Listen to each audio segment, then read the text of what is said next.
वीरानी family में एक death के बाद तुलसी और मेहर के रिश्ते टूटने की कगार पर हैं। यही वक्त नोएना की किस्मत चमका सकता है, जहां मेहर उसके साथ शादी तक करने का फैसला ले सकता है। जी हाँ दोस्तों, क्योंकि सास भी कभी बहू थी का अपकमिंग ट्रैक होने वाला है धमाकेदार। कहानी में आपने देखा होगा कि परी ने कितनी स्मार्टनेस दिखाई। उसने नोएना को फोन करके रोना धोना करके कहा था कि मेहर पापा अकेला है और अब किसी की बात नहीं सुनेगा, तुम जाकर उन्हें मना लो। लेकिन जब तुलसी ऑफिस पहुंचती है तब मेहर घर लौट तो आता है, पर उसका गुस्सा उतरता ही नहीं।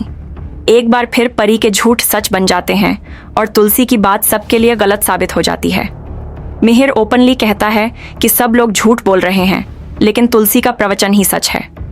इस वक्त तुलसी को अपने दोनों बेटों का सपोर्ट चाहिए था, पर यहाँ दोनों ही अपनी माँ का साथ नहीं देते। रतिक तो बिल्कुल चुप रहता है और अंगद सच के करीब आकर भी न सच समझता है और न ही अपनी माँ पर ट्रस्ट करता है। बिल्कुल अपने फादर मेहर की तरह वो भी तुलसी पर डाउट करने लगता है।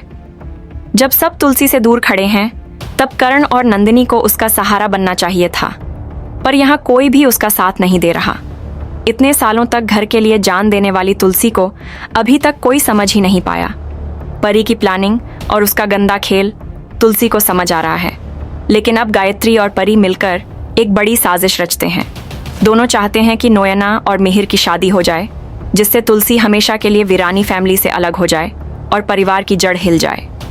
दूसरी तरफ तुलसी कहती है कि कल का दिन बहुत इंपॉर्टेंट है और मेहर जरूर वापस आएगा, लेकिन परी कहती है कि वो नहीं आएगा। अंगद और रतिक बोलते हैं कि आएगा क्योंकि माँ ने कहा है, पर जब मिहिर लेट होता है तुलसी शक करने लगती है। ऑफिस पहुंचने पर वो देख लेती है कि जो पूजा सालों से मिहिर और तुलसी एक साथ करते आए थे, आज मिहिर वही पूजा नोएना के साथ कर रहा है, पूरे रिचुअल्स के साथ। ये सीन क्लियर कर देता है कि अब मिहिर का इंटरेस्ट तुलसी में नहीं रहा। उसे पता है नोएना उससे प्यार करती है और अब वो भी इस रिश्ते को आगे बढ़ा रहा है, पूजा में उसके साथ बैठकर। यानी वो दिन दूर नहीं जब तुलसी और नोए एक दूसरे के खुले दुश्मन बन जाएंगे और मिहिर नोएना को अपनी बीवी बना लेगा। तो दोस्तों, आपको क्या लगता है?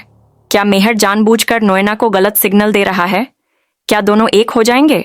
अपना ओपिनियन कमेंट्स में ज़रूर शेयर करें और लेटेस्ट टीवी अपडेट्स के लिए चैनल को सब्सक्राइब करना ना भूलें।